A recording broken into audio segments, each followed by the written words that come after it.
Hello, listeners, and welcome back to our channel. I'm T Storyteller. So, I hope that all of you are doing great and all of you are eager to learn something new. That's why today I am here with our new story. The name of the story is 12 Dancing Princesses.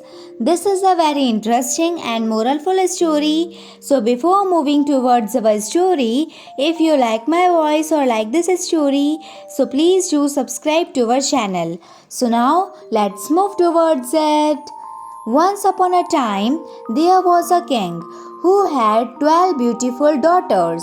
They lived in a grand castle with lovely gardens, but despite their beauty and wealth, the princesses seemed unhappy.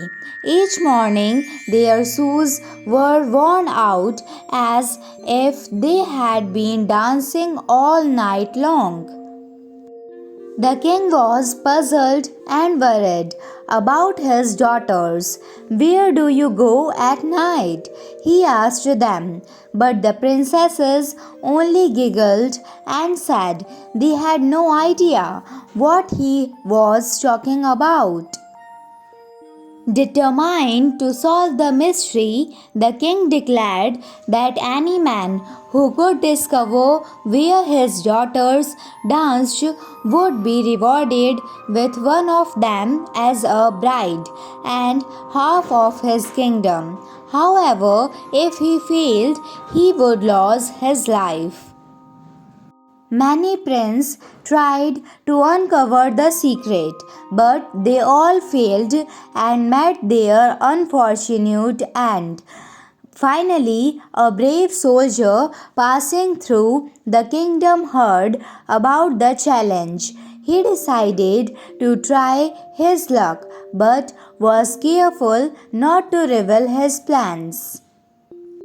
On the first night, he pretended to drink some wine given to him by the princesses.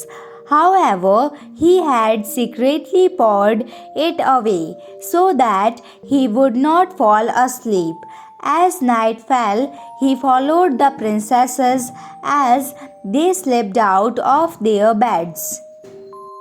The soldier followed them through a hidden door in their room that led into an enchanted forest filled with glittering lights.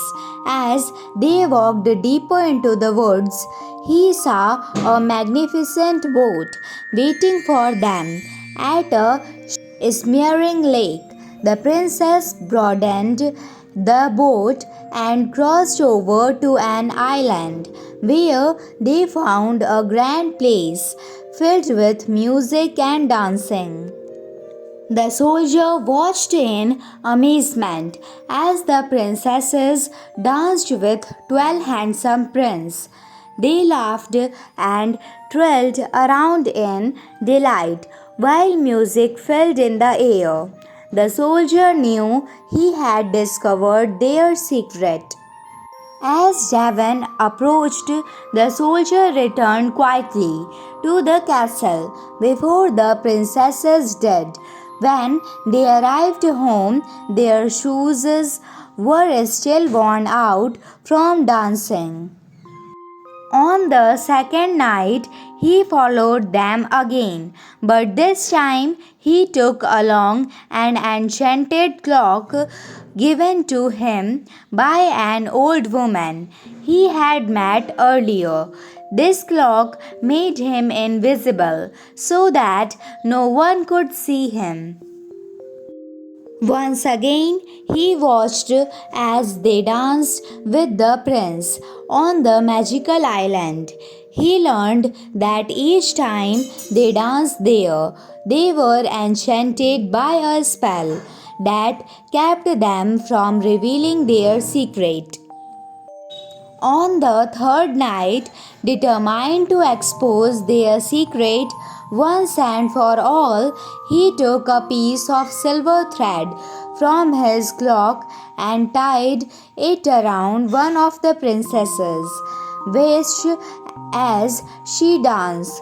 When morning came and they returned home once more, he showed the king what he had discovered.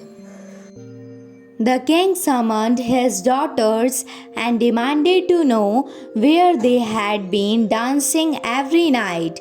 The eldest princess finally confessed everything, how they had been enchanted by an evil spell that forced them to dance until dawn.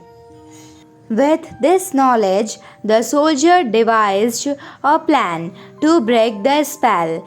He took courage into his hands and confronted the enchanted prince who ruled over their magical realm.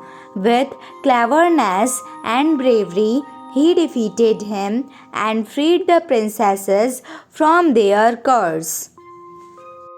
When they returned home, at last all 12 sisters were overjoyed. The king was so grateful that he kept his promise. He gave his youngest daughter's hand in marriage to the brave soldier and made him heir to his throne. And so it was that happiness returned to the kingdom as laughter filled the halls once more. No more worn out Suses or secrets hidden away. The end. So, how was the story? Please tell us in the comment box. At last, the moral of the story is that curiosity can lead to wonderful discoveries. I hope that all of you like this story. So please do like, share, subscribe and comment on our channel. Thanks for listening.